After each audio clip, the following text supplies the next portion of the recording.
We are going to have a certain format for the questions tonight. We'll have 3 rounds of questions, starting with a round of questions where candidates will have 90 seconds to answer.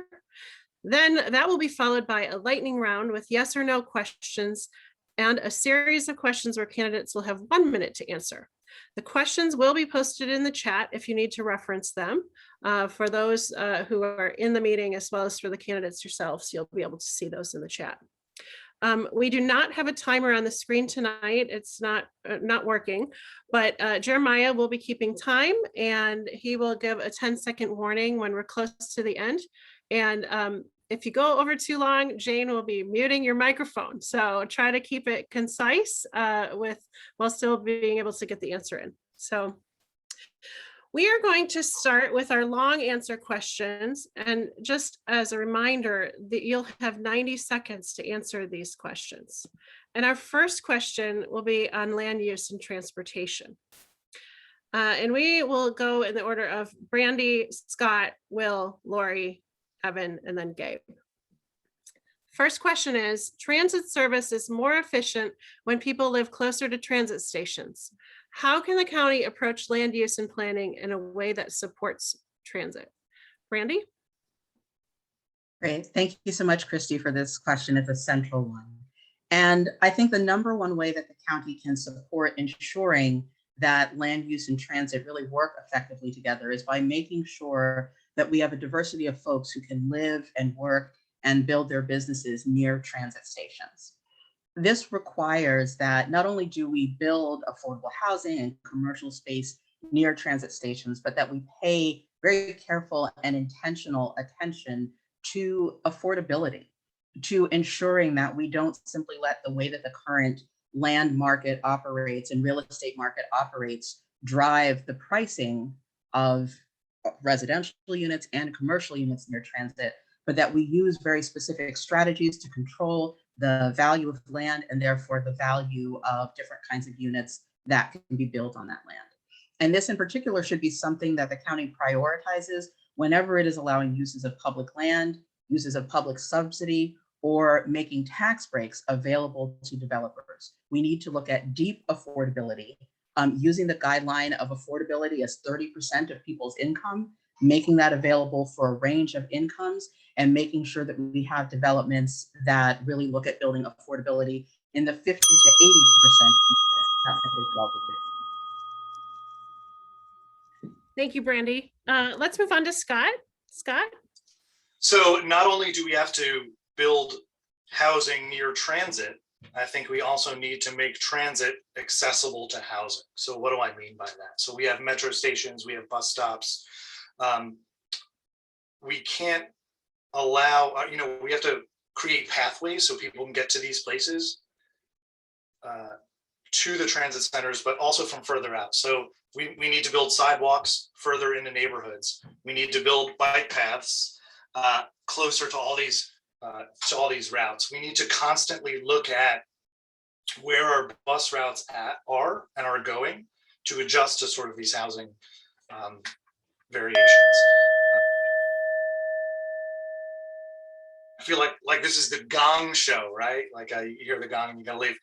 So basically, we also, one big thing and part of this is I believe in social housing, right? So the county owns a significant amount of land.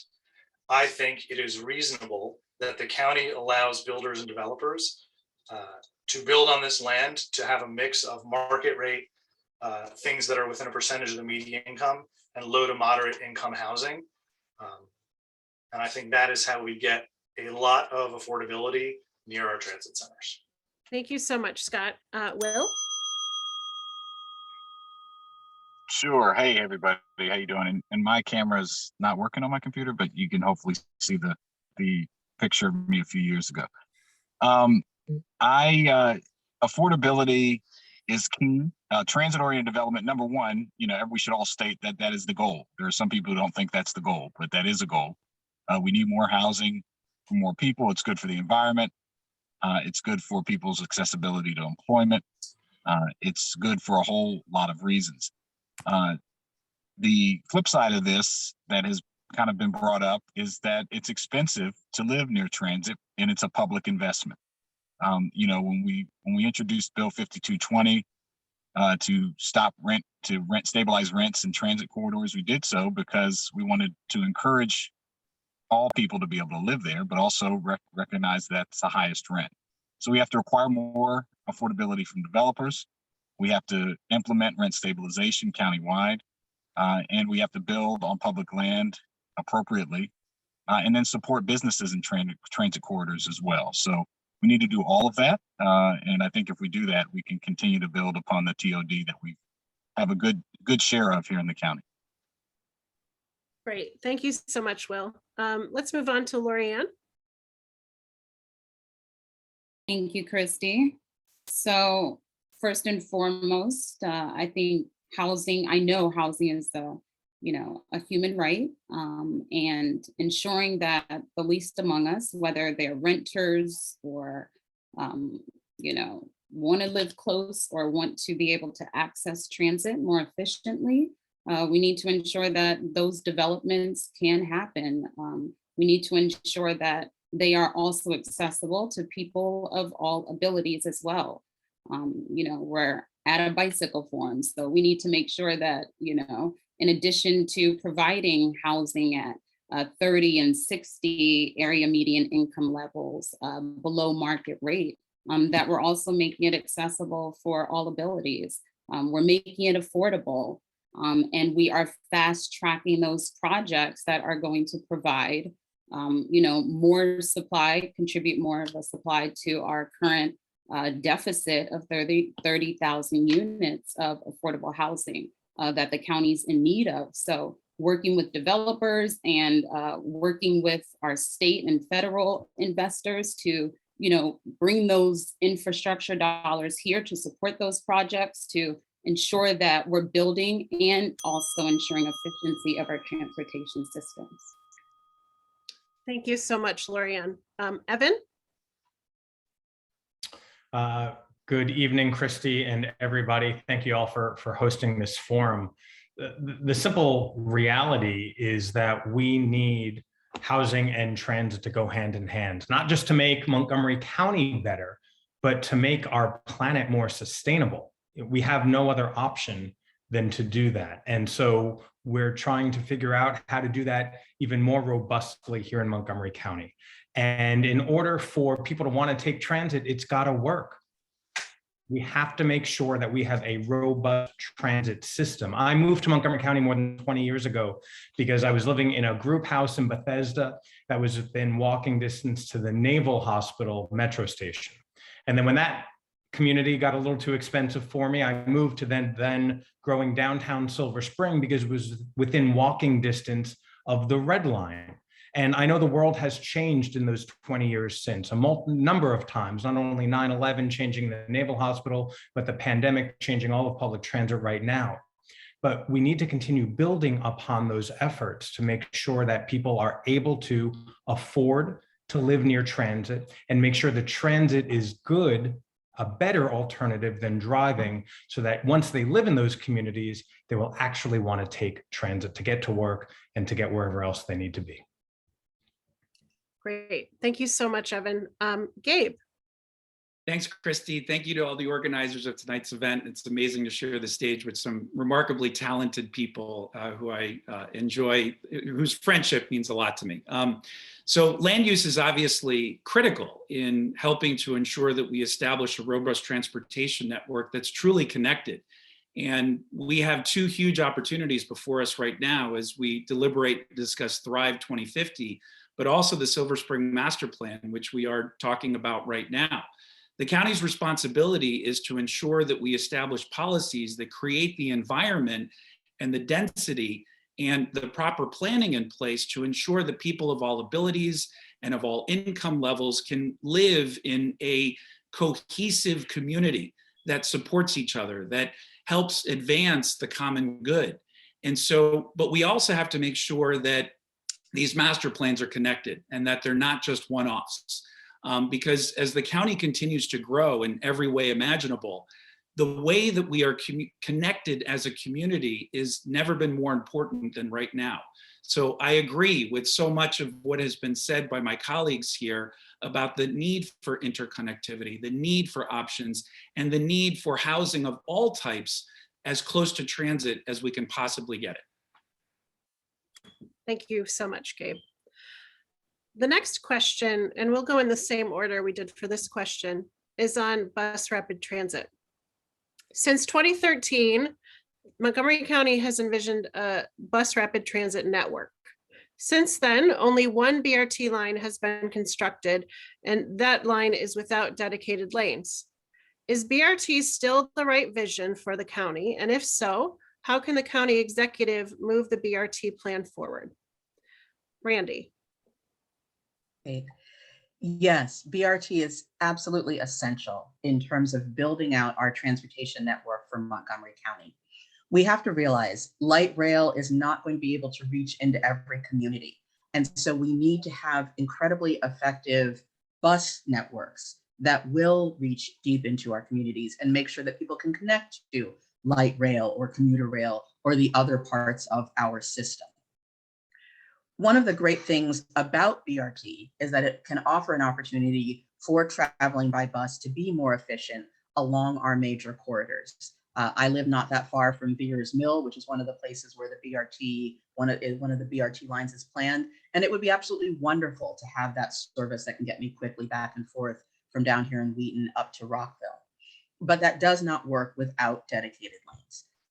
It does not work without the proper infrastructure to separate bike traffic from regular traffic. And what that requires is a shift in our investment of transportation dollars. It's something that we need to do at the county level, but it also requires a partnership with our colleagues at the state level in the legislature and having the governor as a partner who will really support making sure that we have the funding to take all of these studies that have shown again and again how valuable BRT will be for our community and translate them into real infrastructure that we can start using every day. Not only down county, but also up county is one of the major places where BRT can make a significant difference. Before I move on to Scott, I want to amend my question slightly and ask what you would do as a council member to help move the BRT plan forward. And I'll just give you like an extra 10 or 15 seconds, Brandy. And if the other candidates could address that part in their answer, I would appreciate that. Thanks. Great, sure, thank you. And thank you for that clarification. I think the two things that I would do as a council member, one is to really take a look again at the budget and how we're allocating resources so that we can shift more towards supporting the county's share of transportation dollars. And the other big part is actually relationships and advocacy with our other partners in the transportation network. Thanks, Brandy. Scott? So I talk a lot about trust in government projects and kind of the policies that we enact. When BRT came around 14 years ago, it was sold as a network.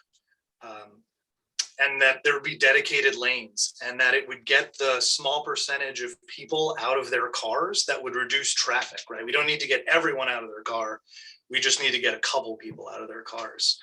And we built the blue-orange line up 29, which I live about 2 blocks from, and take it whatever I can. But without the Veers Mill line and without the 355 line, it's just another bus line. And without dedicated lanes, it gets stuck in traffic. So with kind of the purple line right now, and with the process of 270 and potential Beltway expansion, we are losing public trust in terms of larger projects to get people places. So I would 100% support constructing the network as a network if it were at all possible, as opposed to doing it piecemeal. And I think that working with the State Highway Administration to do dedicated lanes is vital to that. That being said, we're all Democrats here, at least the candidates are. So I think the number one way to do that is to elect a Democrat governor and then make sure that that person nominates a Secretary of Transportation that shares our vision of this BRT network. Great, thank you, Scott. Will? Yes, thank you. Absolutely, BRT is still a part of our transit network that could have a huge impact. You know, and you talk about what has been done and what would we do on the council. One of the main levers is moving up these projects in the capital budget, which I have tried to do. I wrote the county executive in my first couple of years trying to move up the New Hampshire line, where there's a lot more space to have dedicated lanes, particularly higher up in the northern parts of New Hampshire. We've all worked on really trying to make sure that the north-south on 355, that we can get that line going. I agree that it has to be dedicated lanes. You know, the sell on BRT is that you can get there faster and have your latte and get your Wi-Fi and be on an electric bus and connect with other transit hubs and get to work or school or practice or wherever you're going. And so you have to keep that promise. I mean, just a day ago, I think, or a couple of days ago, the city of Pittsburgh is looking to invest millions of dollars in a BRT system.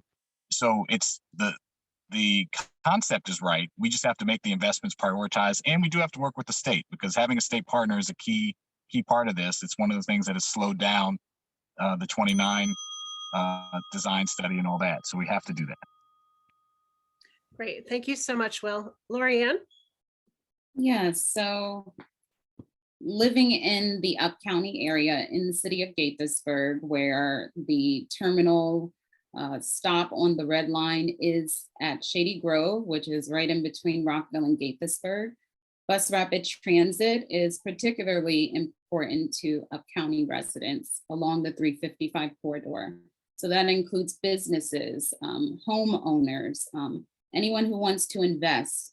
We just finished our master plan for Lake Forest Mall, all with the intentions of this project that has been in the budget for decades. It's been in the project, it's been in the budget for decades, and yet we have not been able to fund it. But we want to get cars off the road. We want to have a climate action plan, and these significant changes, you know, eliminating the need for cars stuck in traffic. You know, these are the sorts of investments, and I'm willing to dedicate a line of financing, a line of funding every year to ensure that some of these projects are getting fast tracked, especially the ones that are going to address the connectivity issues between our business corridors and how we are moving our residents between our communities. It's long overdue. It's going to help our economy. It's going to help our climate. And it's something that we need to ensure is prioritized in the next council. Thank you, Laurie-Anne. Evan? In order for BRT to actually work, it needs to have dedicated lanes, full stop. And unfortunately, Colesville Road, Route 29 does not have the dedicated lanes that are needed. And so as we look to build the corridor out by expanding it to the Veers Mill corridor, as well as the 355, we need to make sure that we get it right. And you all need to make sure that we get it right. You know, I think the Veers Mill corridor is extremely important, as it has among the highest bus ridership in the state of Maryland, and the demographics of that community absolutely need to be served. And then Up County as well. As we look at 355, that is a very long corridor. And I think that we need to prioritize the Up County, given all the other transportation needs that they have. We have to give them an alternative. And 355 with dedicated lanes would be the alternative. And also the 55 bus line, which runs basically from Germantown to Shady Grove, is the most used ride-on route. So for all these purposes, for all these reasons, we have to build this out. We have to do it right. And our riders and our residents in those areas deserve it. Thank you so much, Evan. Gabe? Thanks, Kristy. So over the last 2 years, while metro ridership has dipped precipitously, bus ridership has gone up significantly. And so there's no question that if we improve the quality of options that are out there for our residents, people will absolutely access our BRT lines. And so they must remain an integral part of a broader strategy that provides as many mobility options as possible to all of our residents. And yes, clearly, in my opinion, as well as I think everybody else's, there have to be dedicated lanes for it to be able to meet its full potential. And the county is not going to be able to pay for these projects on its own, nor will it be able to pass policies because of the crossover to the state highway issue. And so we are going to have to work closely with the next governor and make the case that this isn't just about improving quality of life of our residents. This is also an economic development investment that is critical to unlocking economic development opportunities in our community. And this will help drive more revenue across the entire state, in addition to improving the quality of life of the residents that access a robust BRT system. Thank you so much, Gabe. One thing I would note is that most of you in your answers referenced the importance of dedicated lanes. And perhaps if we have time at the end, we can come back to that, because I think as planned, most of the projects in the works do not have dedicated lanes, or the vast majority. So perhaps we can come back to that. This next question is about the bike network and is near and dear to my heart in that I live in an equity emphasis area. As you all are probably aware, the Washington Area Bicyclists Association is proposing that the county fund the construction of bikeable and walkable networks in 4 equity focus areas of the county: Wheaton, White Oak, Langley Park, and downtown Silver Spring.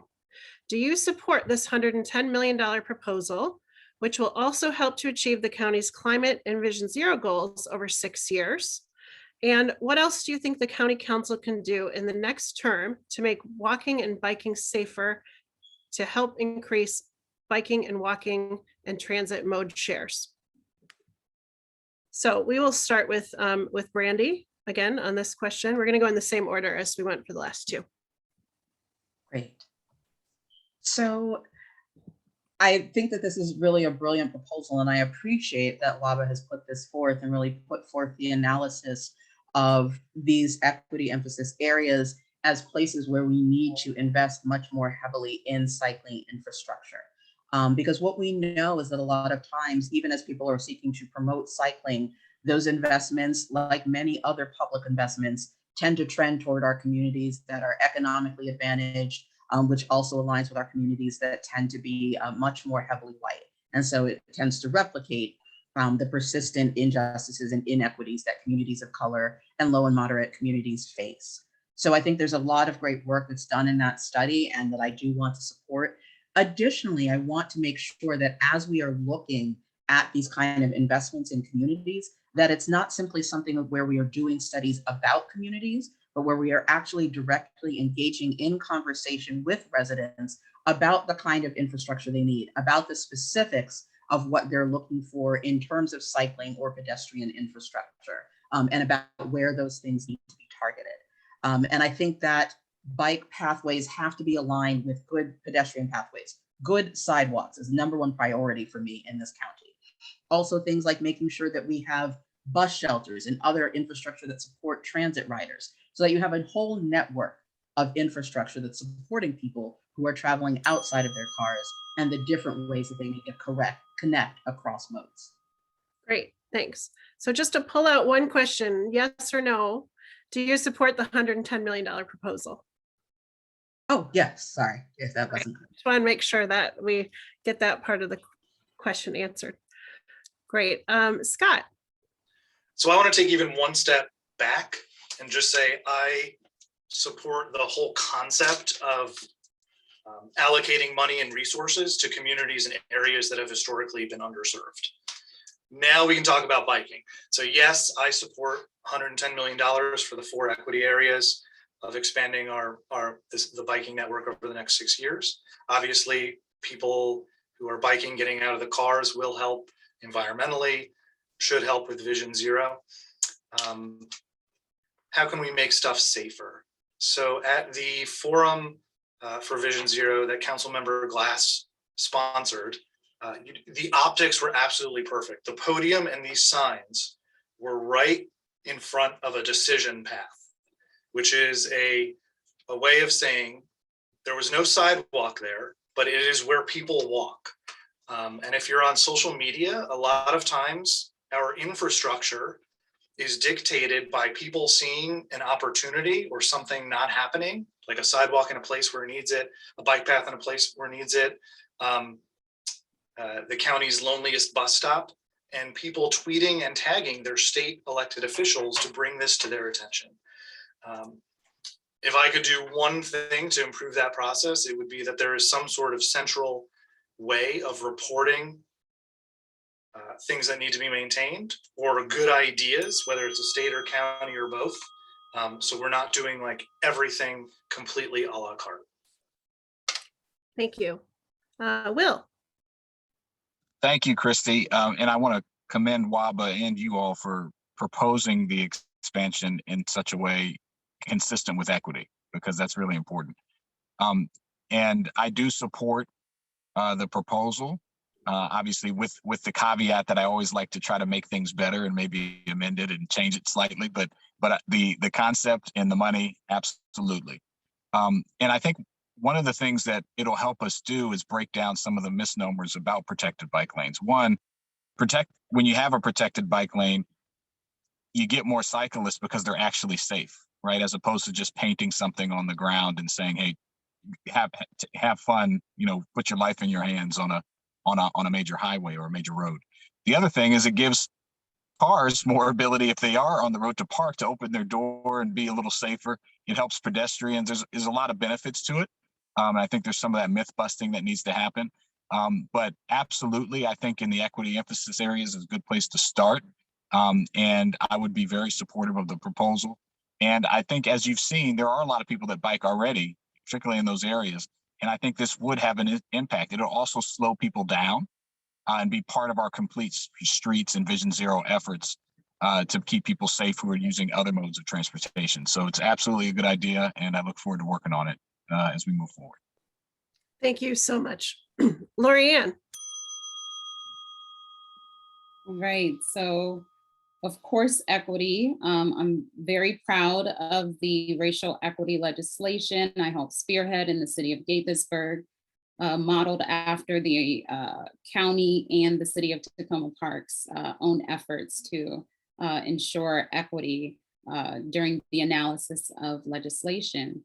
And so when thinking about, where we should prioritize these, this sort of infrastructure, when we're thinking about these historically disadvantaged communities, and we think about the health outcomes from these communities and, the long-term benefits that will come from, creating the opportunity for these families and, an entire community to be able to have an additional mode of transportation to get them around their community, to get them, to other transportation nodes, to get to work, to get to school.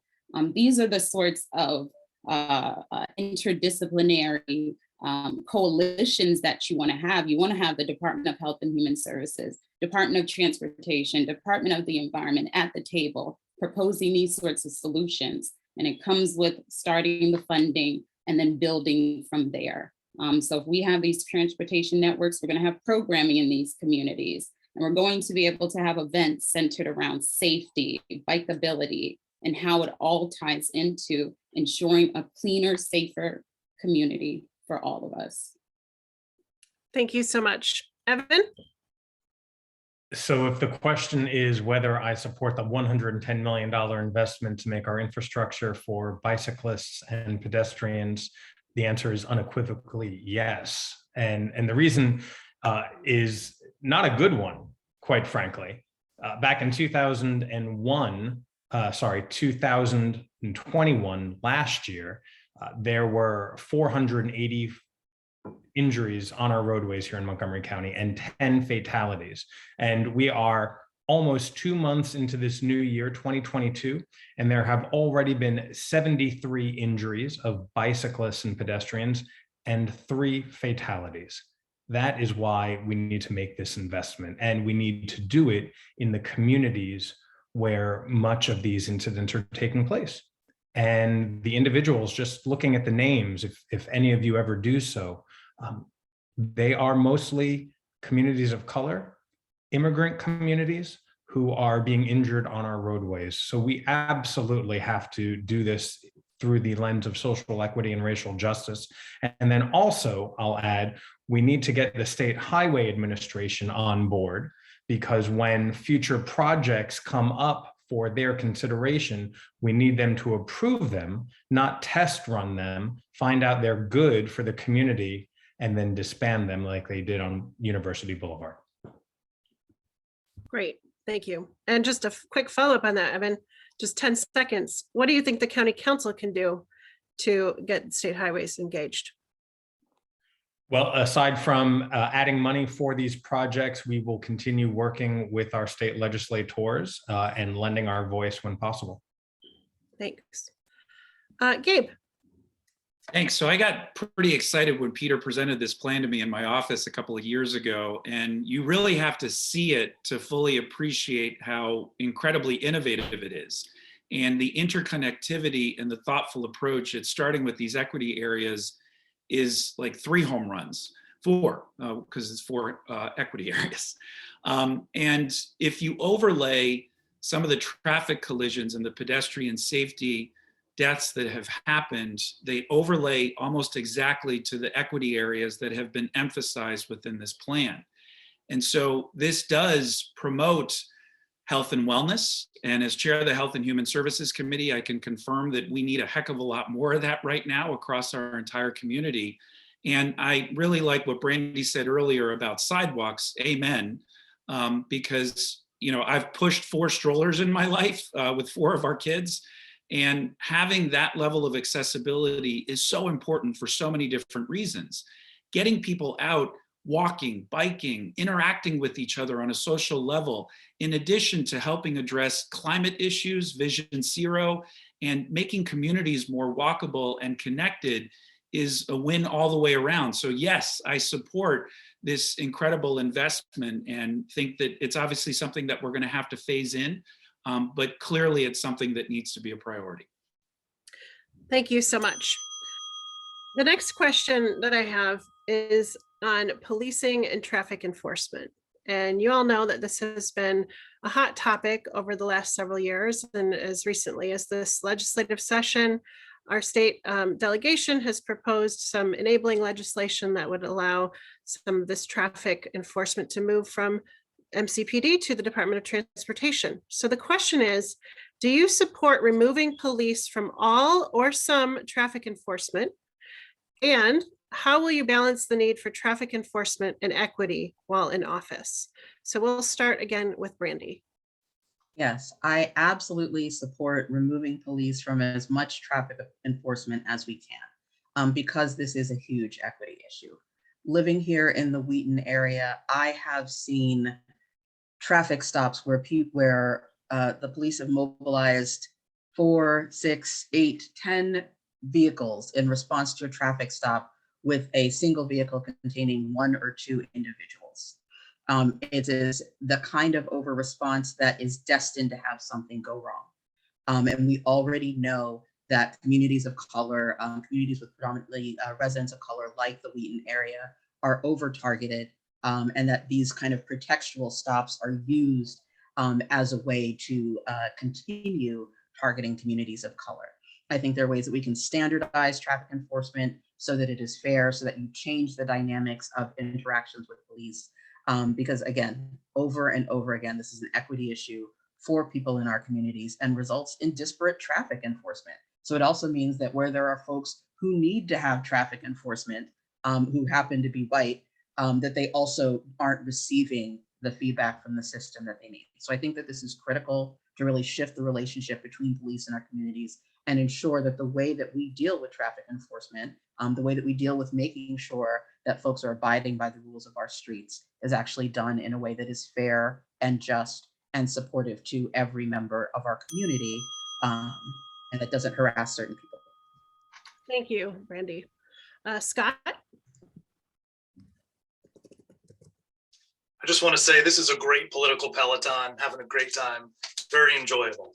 That being said, I do think there are a lot of opportunities to reduce what police are doing and how they interact with automobiles and traffic violations. So should a police officer be able to pull over a car as a primary offense for having an out-of-date registration?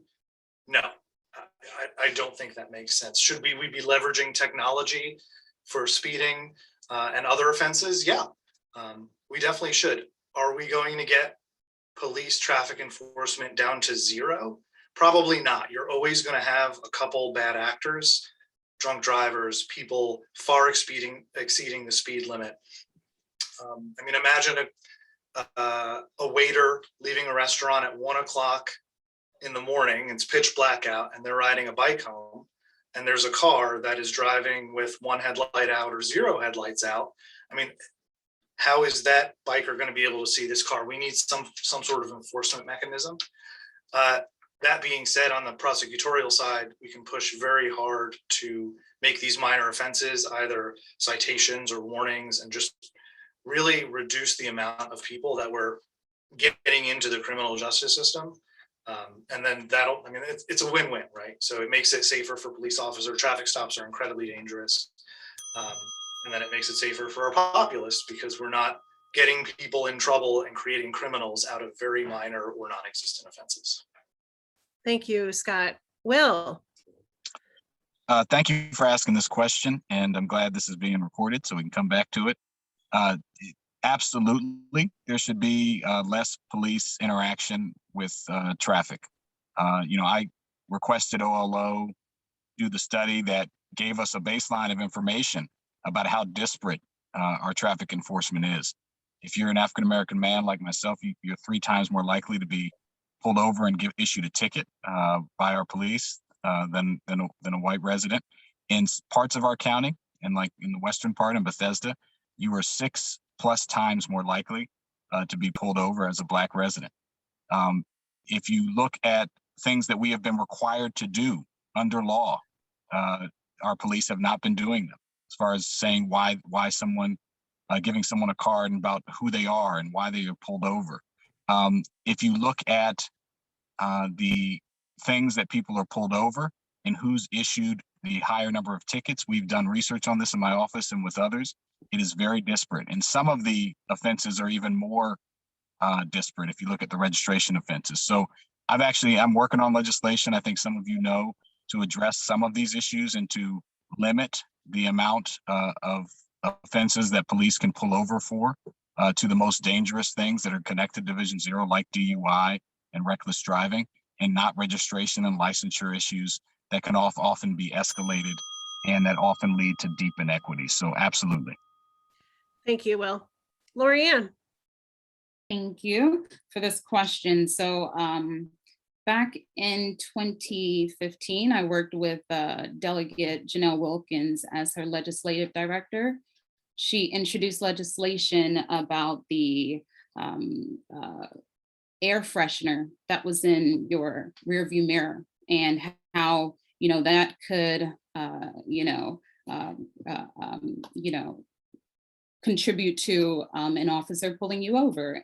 And we recently saw something similar to the roadside murder of the young man who had a expired registration. We are living in a time where technology is more accessible. In addition to, speed camera enforcement, we're talking about who should arrive on the scene when, the officer is called or when there's an incident. We should start thinking about technology like drones. They're already starting to use drones to launch as soon as, a call goes into the 311 or the 911 center.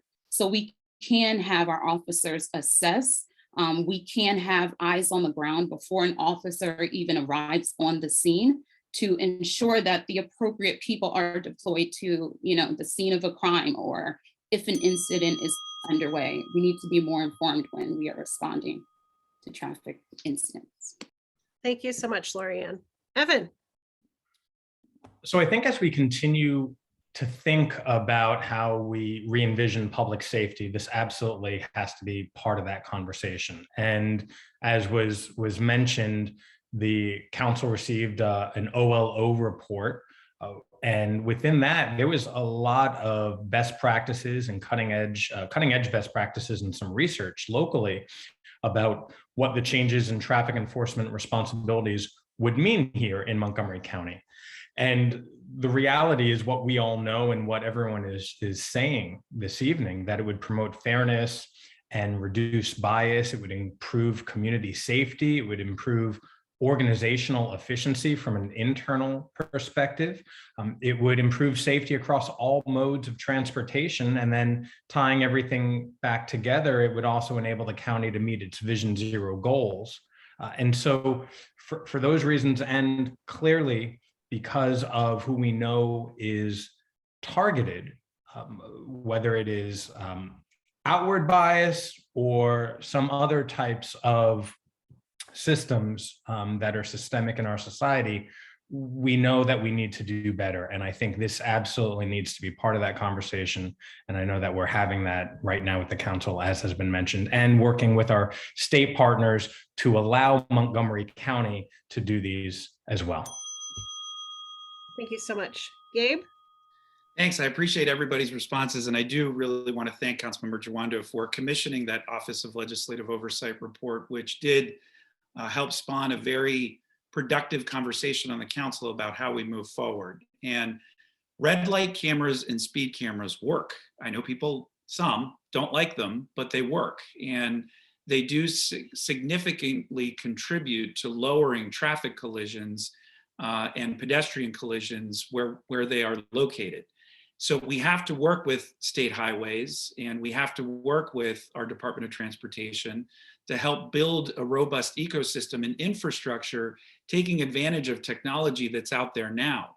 As we do that, absolutely, we need to think through how to transition some of the responsibilities that are currently within Montgomery County Police as we develop that infrastructure, because it's common sense that officers, there's about one officer for about every 10,000 residents in Montgomery County, give or take. And that doesn't include all the officers that are just on duty. And so the ratio is even higher. So having those officers be able to focus on other aspects of their job just makes common sense and will help keep all of us safe. Great. Thank you so much. Next, we're actually going to move into our lightning round. But before we do that, I know Brandy has to leave at 7:30. So I just wanted to give her an opportunity to give just a 1-minute sort of closing statement, and I'll give you all that opportunity as well later. But since she has to go, I'm going to give you 1 minute starting now. Great. Thank you, Kristy. And I'll stay for as much of the lightning round questions as I can.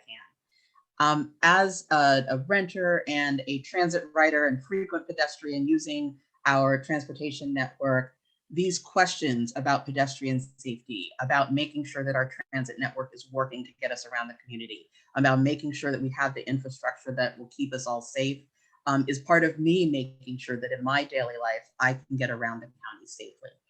So I'm deeply committed, if elected to the county council, to making sure that we are investing heavily in building a strong multimodal transit system that reaches deep into our communities.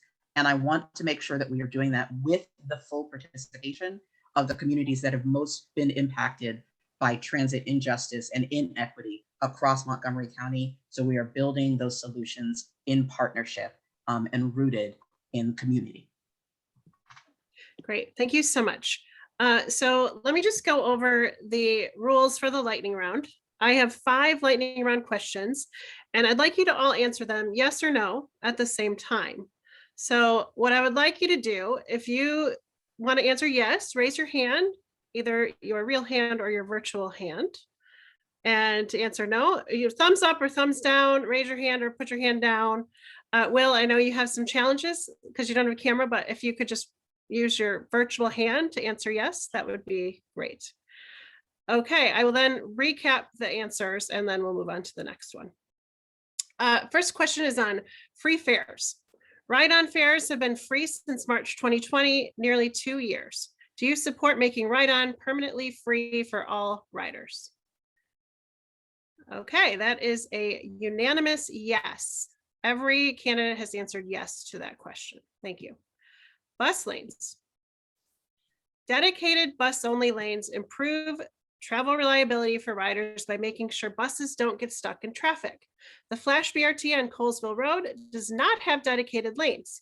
Would you support converting a general purpose lane to a dedicated bus lane for Colesville or other state highways?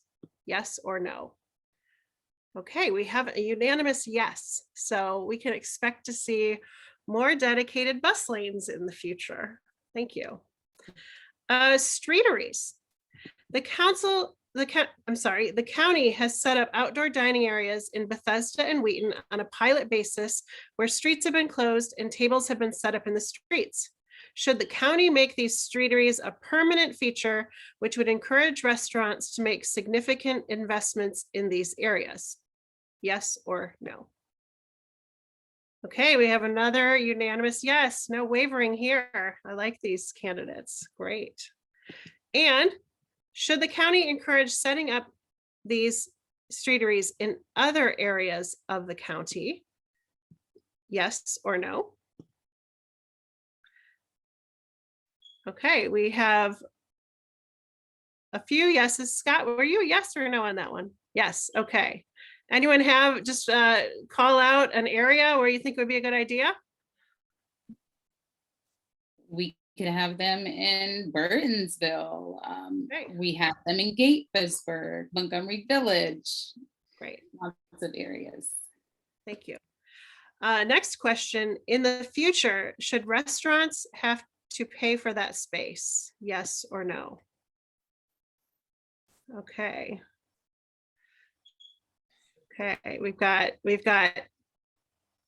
one yes. Is that a yes, Laurie? Is that a no? Okay, we have three that are kind of and I think it's a shared resource where everyone benefits. okay. And I saw some wavering. Scott, you were the first to do this, so why don't you expand on your answer? So if you're a restaurant like Alazzo in Bethesda on Norfolk or Limerick and Wheaton, if you have this space, I mean, your rent, it's going to be incredibly more valuable, and the rent for that restaurant's going to go up. So I don't think they should completely have to pay for it. But then again, they are using a bit of a public amenity. That's a tough one, right? There's a fair system that we can come up with because we're a bunch of, well, everyone else here is smart. I'm not terribly intelligent, but you get what I'm saying. Would you, as a council member, yes or no, support a specific line item to help fund streeteries across the county? Yes or no? This is for everyone? I thought that was a follow-up for. No, that's for everyone. You can say yes or no. Okay, all yeses. Great. Okay, Capitol Crescent Trail Tunnel. Do you support funding this $55 million project for this important trail connection through downtown Bethesda? Yes or no? We have 5 yeses, 6 yeses. Great, thank you. Do you support funding that will complete construction of the project within the current FY23 through 28 CIP period? Yes or no? Okay, another unanimous yes. Thank you so much. That's all that I have for the lightning round. We are going to move on to the short answer portion of this forum. For these questions, we are going to give you 1 minute to answer. So there will be 6 questions, each with one minute to answer. And the order that we will go in for these questions is Gabe, Evan, Laurie-Anne, Will, Scott, and then Brandy, if Brandy is still around. Okay, great. So the first question is about trails.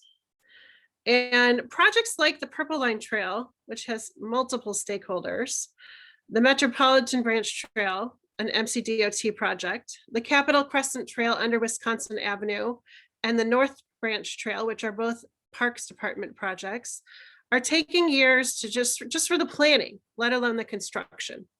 How will you work to expedite this process so that Montgomery County can complete their portion of the regional trail network, which the council agreed to by passing the Capital Trails Coalition resolution? And how can the county do so at a faster pace? So Gabe.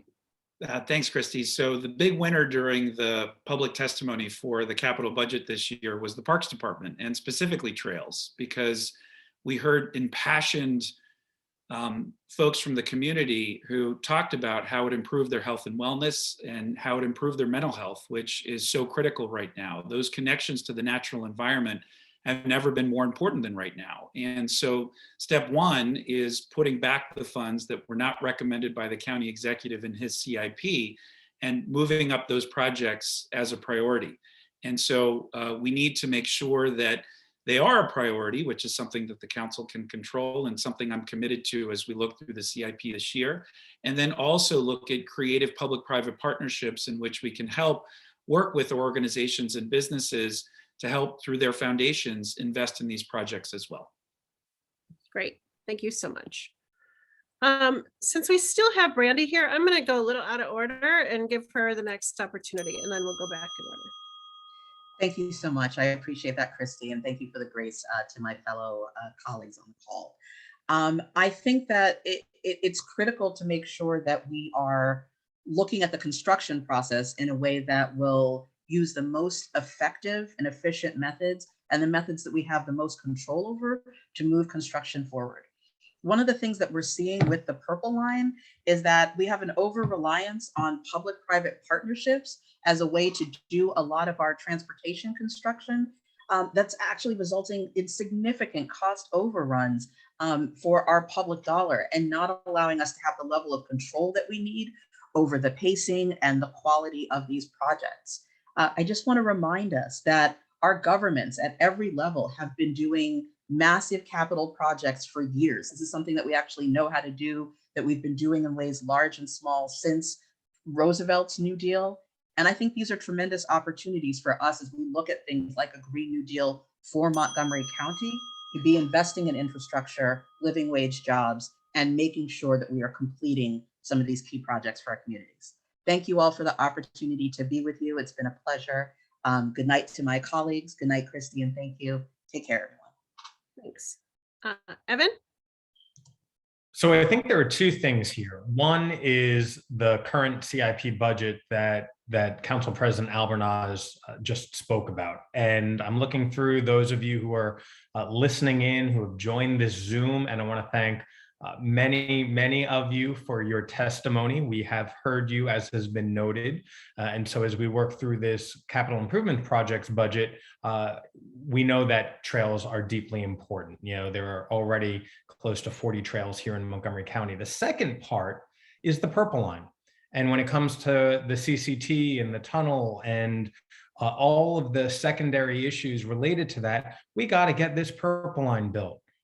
It's been a problem, and I say that as someone who's going to be very excited to ride it on the very first day.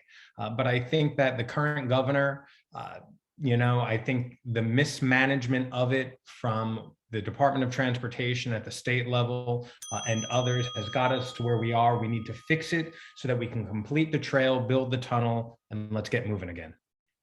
Thank you, Evan. Laurie-Anne? All right, so how do we get the project moving faster? How do we get the funding? Where are we getting the funding from to expedite this process?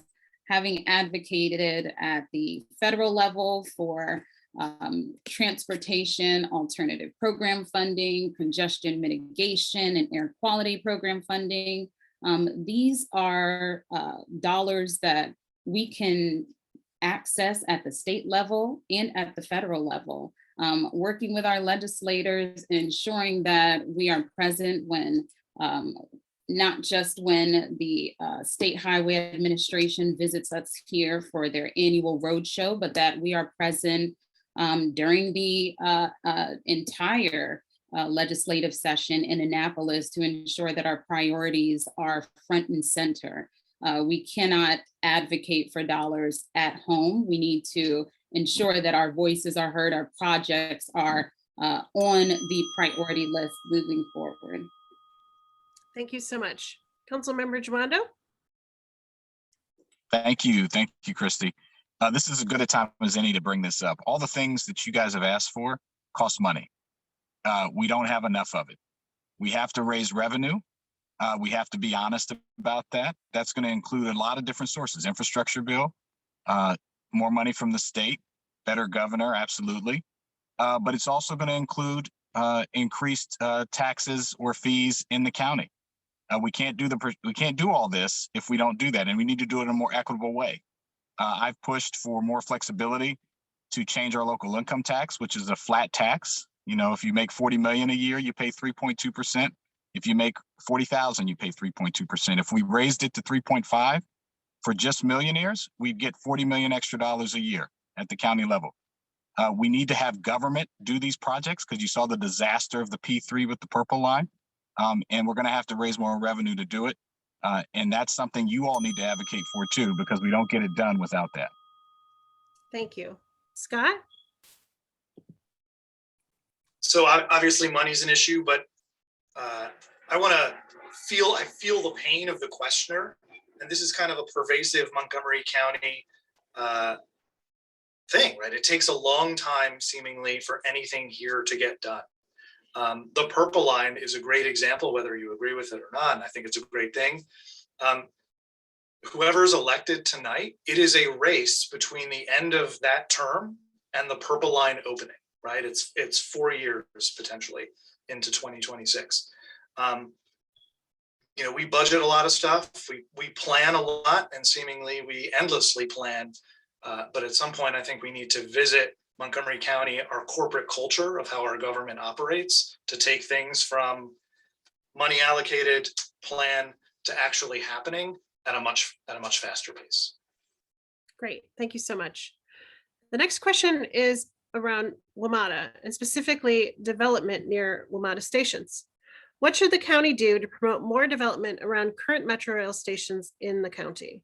We'll start with Councilmember Albornoz.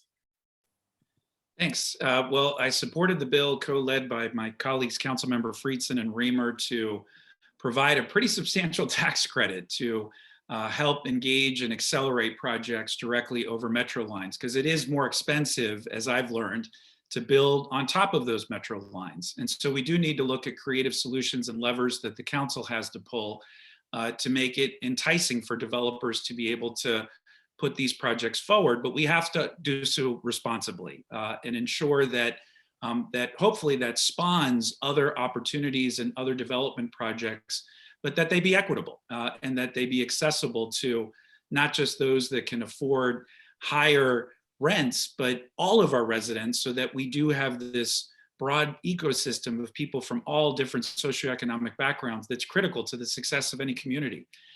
So those are just some of the levers that we'll need to pull, and also working with our state partners and working proactively with our business and development community will be important. Thank you. Councilmember Glass.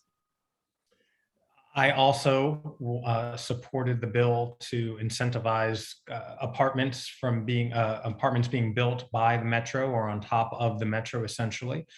You know, the fact that we don't have that type of development speaks to some problem, right? You look all around the region and there are plenty of residencies on top of the Metro or right next to the Metro. And aside from downtown Bethesda, Silver Spring, possibly Wheaton and Rockville, there are a lot of missed opportunities. So we have to do something about it. And that's why I supported that piece of legislation.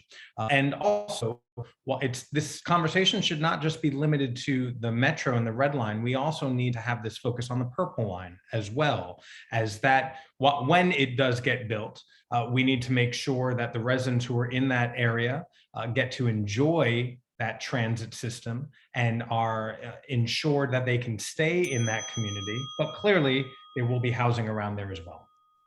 Thank you. Laurie-Anne. So having just approved our master plan up county and seeing the concerns down county about potential displacement, what we can do to promote more development is to ensure that we make the process easier. You know, we have a lot of surface parking areas. We have a lot of parking garages. We talk about density.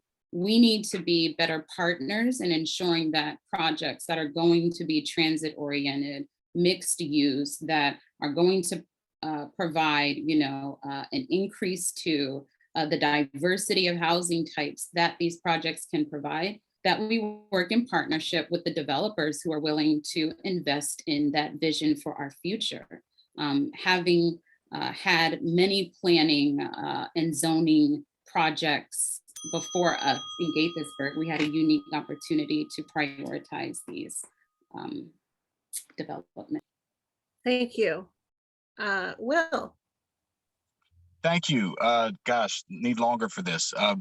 So everything needs to be on the table as far as incentives and zoning, all the levers we have, use of public land. It is a good thing to get housing near transit. The WMATA bill that was passed was one of the worst things I think this council did. It was not a good bill. It didn't require the people who build these things to be paid a prevailing wage. There was very little by way of requirements for affordable housing. Again, if we're going to trade something, and we have very little to trade, public land, zoning, tax abatements, but if we're going to give away hundreds of millions of dollars, we need to get affordable housing, more public benefit. That's the most expensive housing. We don't just need high rises. We need different types of housing. I'm working on a project now that's going to be right next to Shady Grove Metro. That's 100% affordable, and it's going to bring a grocery store. It can be done.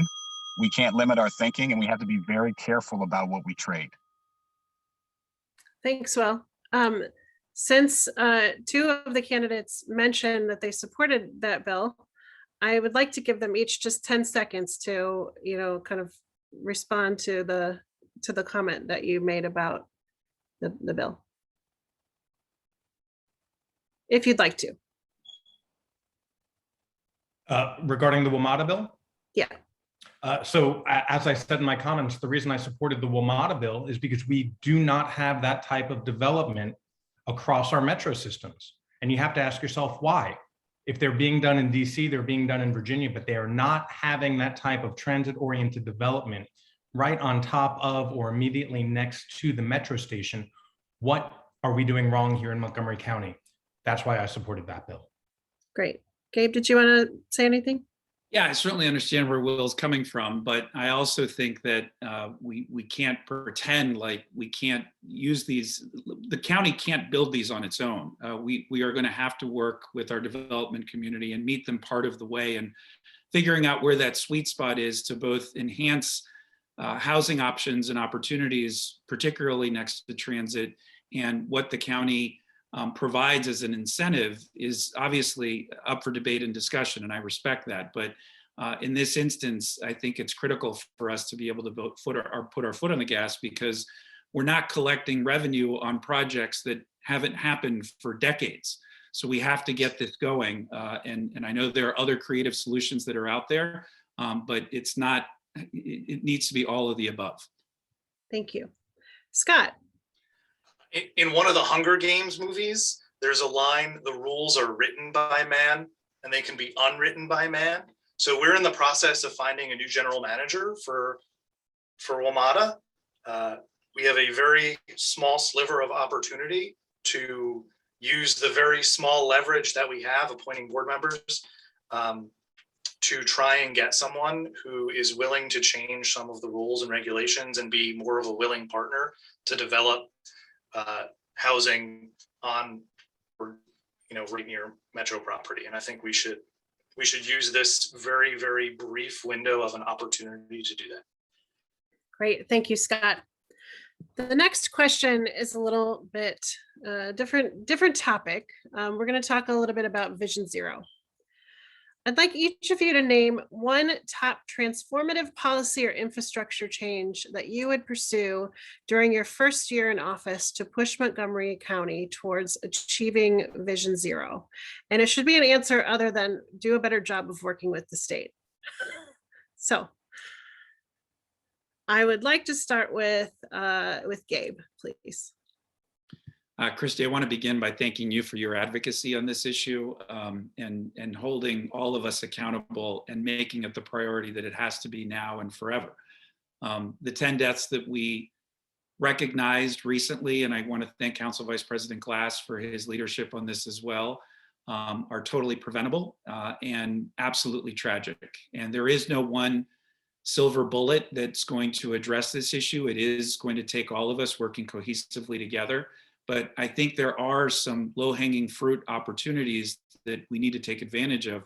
One of them we talked about earlier with the innovative equity bike lanes, which I think will have a cascading effect in those communities and others. And we need to take better advantage of technology right now and improve lighting.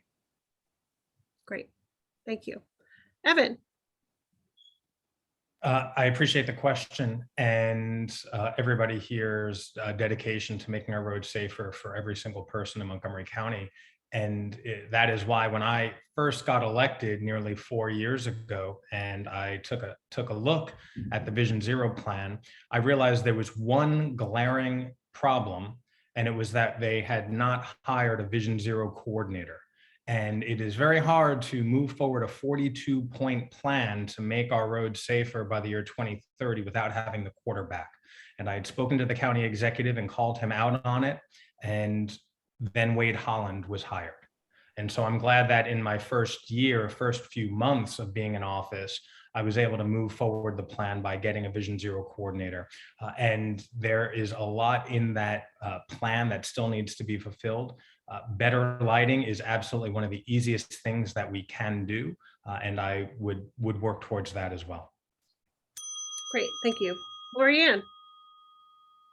So in addition to everything that's been mentioned, signal improvement, the engineering of building more complete streets in a more efficient way to anticipate the different types of people who are moving through our corridors, from our bicyclists, people using wheelchairs. We need to make our streets wider, and we need to ensure that people who have sight issues can also hear things to ensure that they know what is before them. So if we're going to, prioritize safer communities and the low-hanging fruit, signal improvements, and prioritizing where the most fatalities happened and going back from there. Can I ask one clarifying question? You said make our streets wider. Make our sidewalks Thank a you. little wider. Thank you. Sorry. No worries. Will. Thank you. I also want to thank you, Kristy, for you and so many on your work on this issue. I'll pick, there's so much to do, but I'll pick two that I really care about and you've heard me talk about before. Making sure all of our signals on our walk signals have the appropriate time and you have the appropriate distance to cross, time and distance to cross. That's something that I think we could achieve. And I've asked for a review of in key corridors. I also, that's for, people who need more time, for our seniors, but for every resident. Also, I'm doing something right now where we're increasing our funding for safe routes to schools so that we can get safer pathways to and around our schools. Then the other thing, I know you said one thing, but co-locating and making sure the stops where key facilities are, like libraries and rec centers, those stops are conveniently located. So they're not far away where you have to put yourself at risk to get to them. Great, thank you. One clarifying question, Will. You said increase the funding for safe routes to schools. Do you mean the safe routes to school programming, or do you mean the funding for infrastructure improvements around schools, which are two different things? Yeah, both, but I just wrote a letter to my colleagues on T&E, and they're taking this up, and hopefully everyone will agree in the CIP, which is the infrastructure side of it, and to analyze the safety and to build actual improvements, sidewalks and the like, and other safe crossings, but also the programming as well. But I was primarily talking about the infrastructure side. Thank you. Scott. So I'm going to copy and paste everyone's answer, and I'm going to break your rule, Kristy, by saying we should partner with our state legislators. And the question was for transformative policy. have the state stop maintaining or doing a lot of stuff on our roads, give us the money and we'll do it ourselves, because we can be much more responsive to the people living here. We know the needs of our community and residents. We already have a vibrant Department of Transportation. I mean, we know what our roads and sidewalks want to look like, and that's different from other parts of the state. So just give us the money and we'll do it ourselves. Okay, I'm going to put a pin in that and I'm going to follow up with you offline to discuss that more. We're at 7:45. It looks like we're going to go maybe about 15 minutes over. So hopefully you all are able to stay. If not, let me know, send me a message, but I'm going to continue. We have a few more questions to get through and we'll try to wrap this up around 8:15. So next I would like to ask about 495 and 270.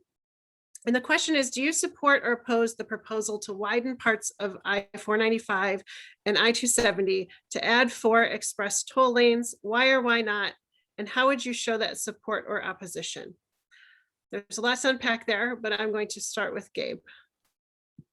Thanks. I'm not a traffic engineer, but I frankly don't know how that works on 495 for a variety of different reasons. And so I've seen the proposals specifically around 495, and I just don't think they work.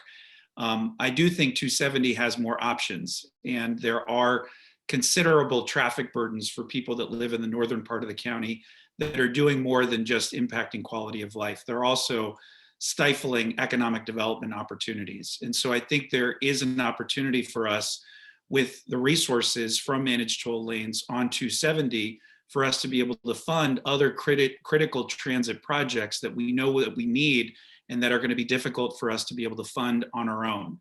So that's how I feel at the moment. Great, thank you. Evan. I've long been a skeptic regarding Governor Hogan's plans to widen 495 and 270. I serve on the transportation, the TPB Transportation Planning Board. And when this came to us over the summer, I opposed it based on all of the input and letters and comments from the entire council over the last 3 years and prior. And so when a majority of the council expressed their support for the project 495 and 270 expansion, I dissented. And I'll tell you, I spoke with then Secretary of Transportation, Pete Ron. I'm sorry, not Pete Ron, his predecessor, his successor.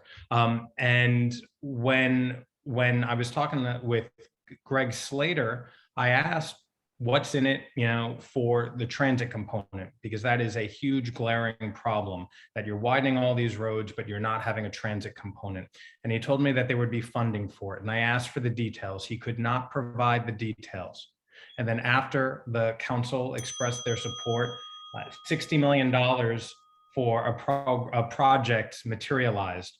I think everyone here knows that $60 million doesn't buy a whole lot, and it doesn't buy a whole new transit system. It doesn't buy a whole new BRT line.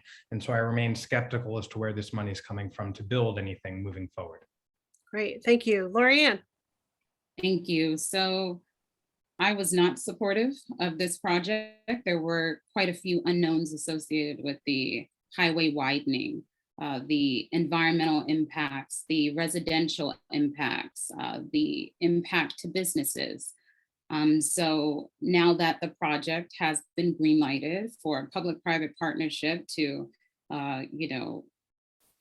take millions of our tax dollars to an outside entity that will be paying for who knows how long, unless this is turned around by the incoming a new administration. I think oversight is going to be key if this project does move forward. We're going to have people coming through our county and utilizing our infrastructure. And so we have to ensure that if we do have toll lanes built in the county, that we're getting our fair share of those revenue dollars. Great, thank you so much. Will. Yes, I was also in the infamous 4 minority with Evan, and I think that that was not a good deal, in large part because there had not been trust and a real commitment from this administration. And to Scott's earlier point, if you ever needed a reason to go blue and vote Democrat, this is a big one. I think so.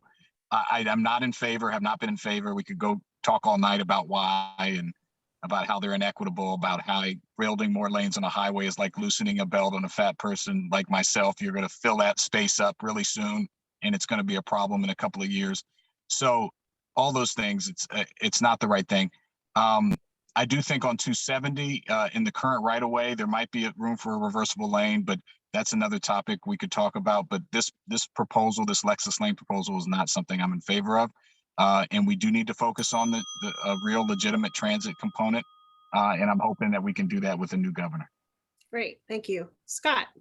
So in the winter time, every morning, whether a small child or a geriatric dog wakes me up, I look out a window and I can see the exit sign near the Colesville Road exit on the Beltway. So I did a lot of research on the Beltway, the expansion programs, and there is nothing that says it would improve traffic other than maybe in the very short term, where more people like, oh, there's another lane, so let me go on it, and then it would fill up and be overused again. It would be hard for me to walk over to my neighbor's house and say, yes, your home should get bulldozed so people can have a little less traffic for 3 months before it gets completely filled again. So I'm a no on the Beltway expansion. On 270, so I'm an attorney. I want to talk about widening. Do I think we should widen 270 outside of the current sound walls? No. Are we talking about widening in terms of like widening it to create reversible lanes? Yeah, and if there's space to create more lanes potentially, or do some of the design flaws that are already in there that come closer to the sound walls, I don't think that's unreasonable. Great, thank you. One more question on highways. And the question is, do you support other new highways or road expansions? We'll start with Gabe. Our priority needs to be transit, and there's a limited pool of resources from which to work from right now. And so I do think that, there are certain road projects directly within communities that could make a big difference. For example, I live in Kensington, and there's the split between University and Connecticut is creating a massive traffic jam every day that is actually leading to higher vehicular collisions. And there is a plan in place to actually create an additional means by which traffic can offload from University and Connecticut. There are thoughtful road projects like that will actually, I think, enhance safety, enhance quality of life, and get people moving out of this congestion that's crushing all of us. But the priority needs to be transit, and the priority needs to be walkability. Great, thank you. Evan. The priority does need to be transit, and the priority does need to be alternative forms of transportation. But I'll share with you all, because I'm not sure everyone here and watching fully engaged. But so on Friday, the Transportation and Environment Committee, in which I'm on, took up the CIP budget, and Observation Drive came up. And that is a project in Germantown that will alleviate traffic. But the reason all three members of the Transportation and Environment Committee supported this project at the committee level was because that increased road, that new extension, is going to accommodate more BRT and hopefully the Corridor City Transit Way or any other future project up there. And so while it might not be a natural position for me or for the members of the Transportation or Environment Committee, there were other reasons that we supported it. And so we have to look at these on an issue by issue basis. Great, thank you. Laurie-Anne. Thank you. We have to prioritize the, transportation projects that have been in the master plan for decades. Until those are built out and we see the improvements with those transportation projects like the transit lines that we've been talking about that have been in the budget. Why are we worried about expanding highways, especially in light of, this new era of people working from home? We're all participating in this meeting virtually. And so we're not working the same way that we used to. We don't have the same traffic patterns that we used to, and we need to start thinking more towards the future. Roads are of the past. We are trying to be more efficient. We have 30 years to meet these climate action goals, and it starts with greener, cleaner transportation solutions.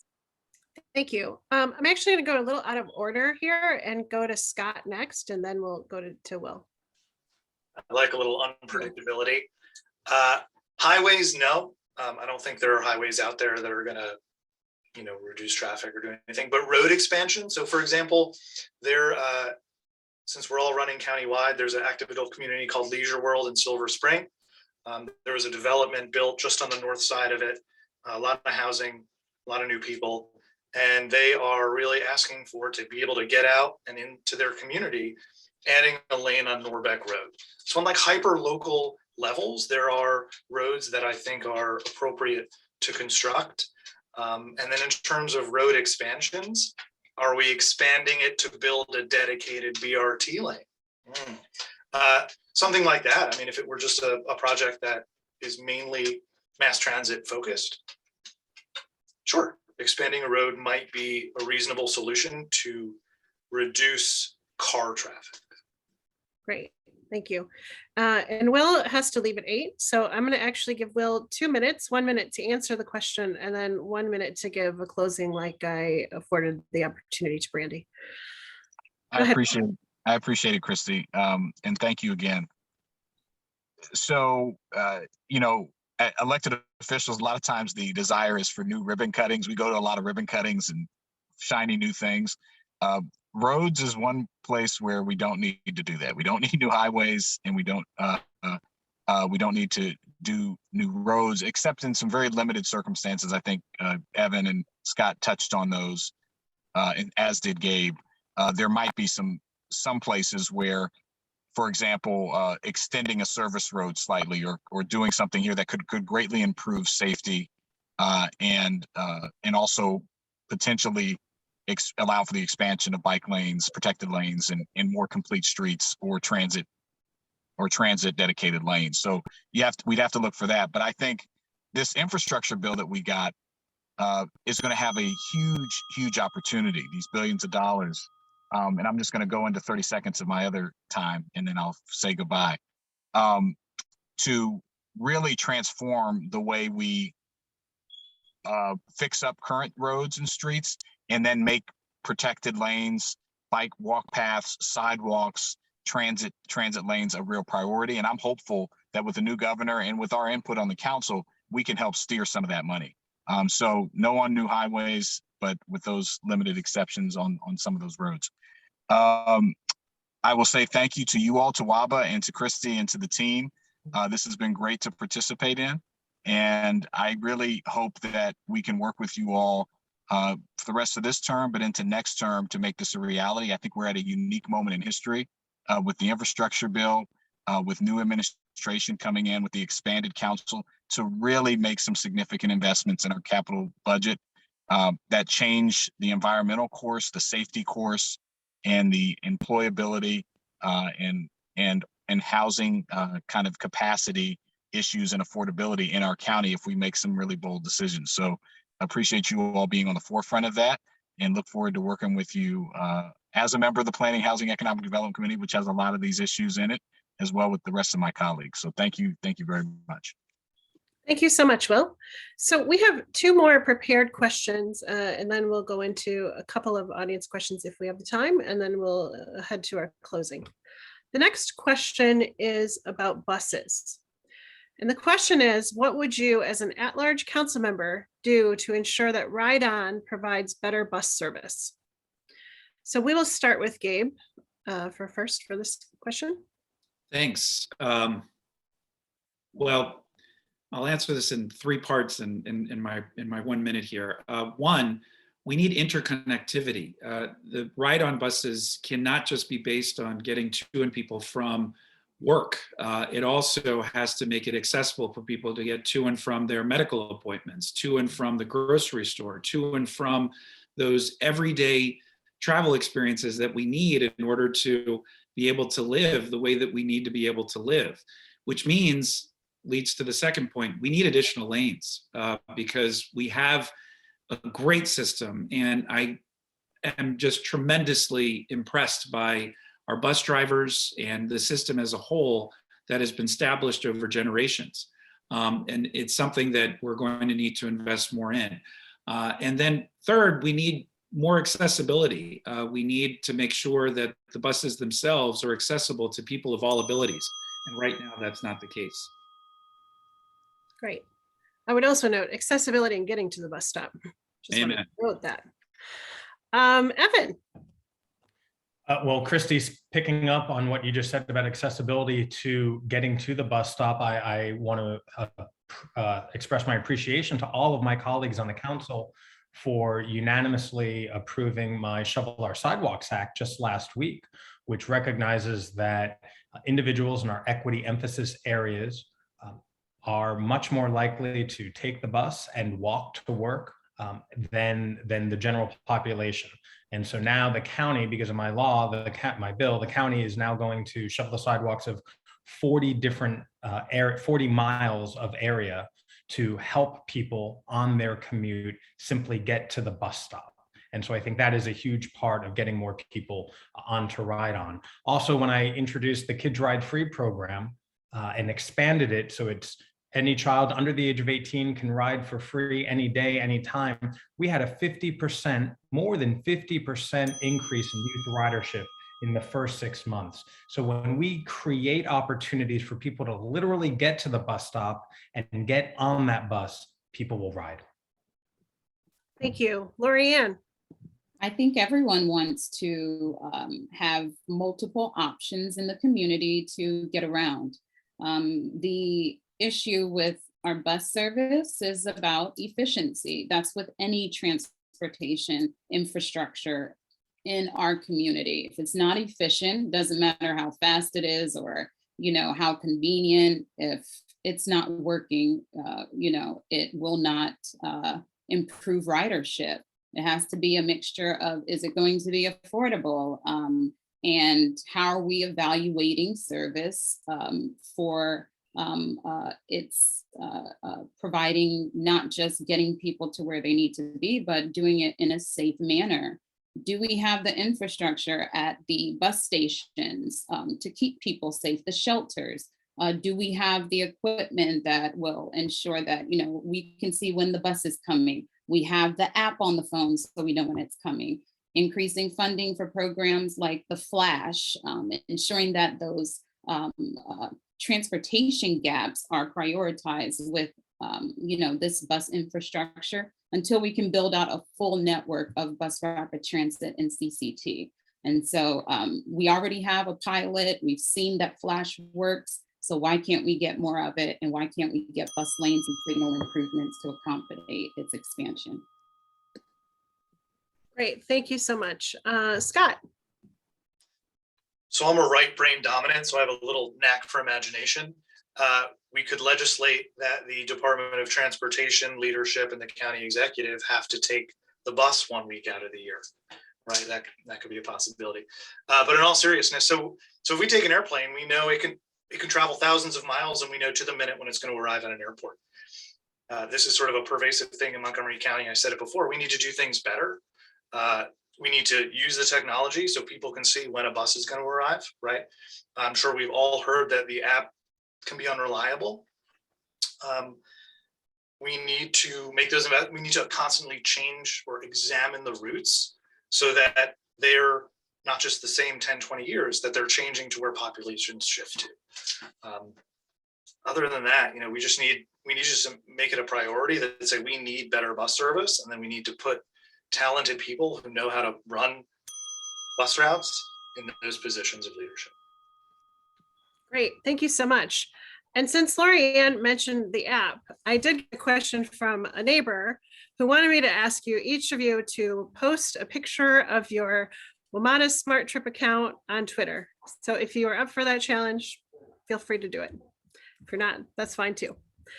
My next and last question is about parking prices. Increasing the cost of driving, such as with parking prices, has been shown to be one of the most effective ways to decrease the amount people drive. Would you be open to considering policies like more expensive parking that might impose a higher cost on driving? And we'll start with Gabe. Yeah, I'm very open to it. DC is certainly going down this road and seems to have had a great deal of success with it. And so I think it may also generate, in the short term anyways, hopefully additional revenue that we may be able to use for other projects. But I think anything we can do to incentivize people to use our robust transit system is, I think, a benefit. Great, thank you. Evan. I do support congestion pricing in certain areas where there's high demand. I believe it was actually about 2 years ago that the county executive proposed congestion pricing for a very small sliver of parking spaces in downtown Bethesda. And so I'm not quite sure if we've gotten an update on how that is, but all of these issues come up in the operating budget. And so I would encourage everybody who has thoughts on this, if they should be deployed in certain areas for pilot programs or whatnot, to share them with us, because I think as we continue building transit-oriented development and our population continues to increase, we need to mitigate some of that with creative policy making. And I think this is one of those. Great, thank you. Laurie-Anne. I'm definitely in favor of a pilot program.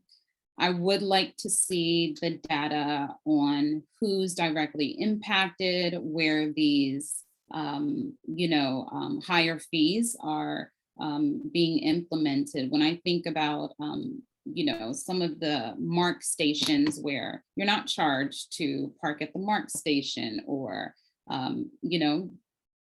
is it during certain hours? Is it during rush hour? I mean, there are staggered payments available at, most of the parking garages already. And so if we really want to ensure that less people are, utilizing single occupancy vehicles to get around, this has to be part of the discussion. We're even thinking about the tax breaks for people who are riding in electric cars. And once everyone's doing it, how are we going to be more innovative? So this is going to continue to evolve. Thank you so much. And last but not least, Scott. So I'm certainly open to parking prices, and there are probably some areas in the county that's reasonable and appropriate. I'm open to carbon pricing. That I think is an innovative thing that can have cleaner air and reduce driving. The only asterisk that I would want to bring up is we are coming out of a pandemic where the restaurant industry and in-person jobs have gotten, for lack of a better term, crushed. And if we are increasing the cost of parking, I would really want to know the effect of how that is going to detrimentally or maybe positively impact a lot of these businesses, right? So, I was a waiter at the Austin Grill in downtown Silver Spring. That's how I was able to sort of finance my my small business. Are we going to do something that could shut down restaurants? And is some 22-year-old going to lose their job? We live in a delicate ecosystem. So while I'm open to everything, I think we just need to think about how one thing affects the other. Great, thank you so much.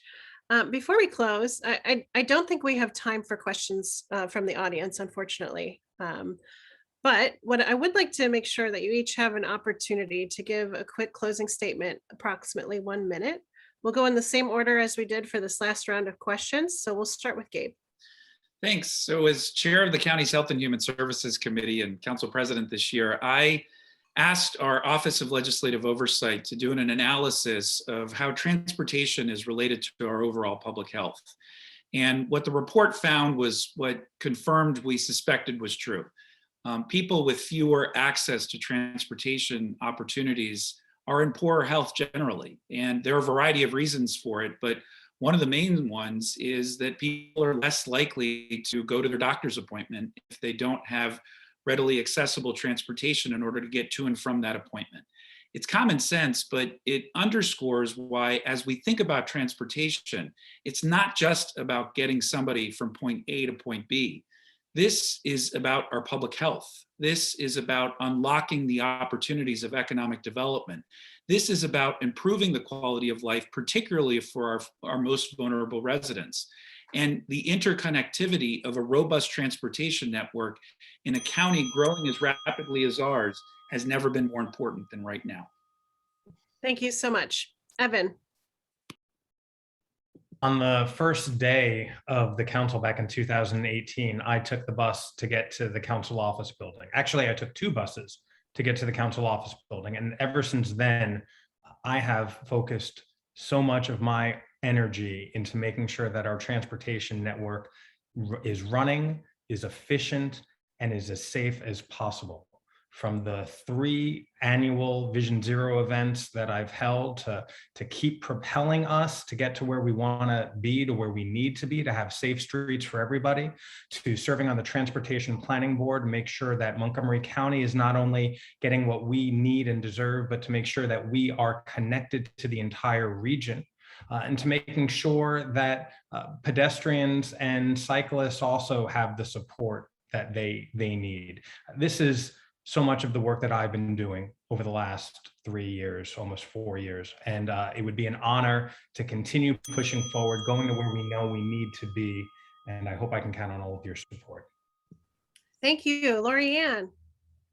All right, I want to start by thanking all of the organizers, Young People for Progress, Montgomery County Families for Safe Streets, Tacoma Park Mobilization, Greater Washington, Jews United for Justice, and of course, WABA. You know, the EPA has stated that transportation has become the largest source of greenhouse gas emissions in the United States. And so after, you know, thinking about the future of our county and the needs, my SMART agenda, which calls for tackling climate change through transportation infrastructure, had to be part of my policy platform for why I'm running.